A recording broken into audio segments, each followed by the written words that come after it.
Uy, sakto. Nagkikrave pa naman ako ng Penoy. Sakto, meron dito. Kaya magkano yung Penoy?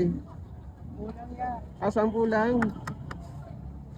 Anong Penoy ito kuya? Native yan. Native? Gano'n na kayo katagal dito kuya nagpupwesto? Matagal na rin? Mga anong oras naman po kayo nagbubukas dito? Ayan guys, sa Carriedo lang po ito ha.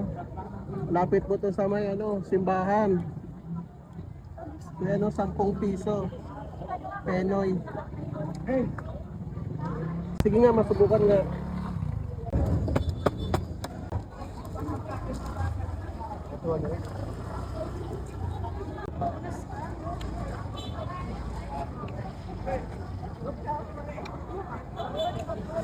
Kain.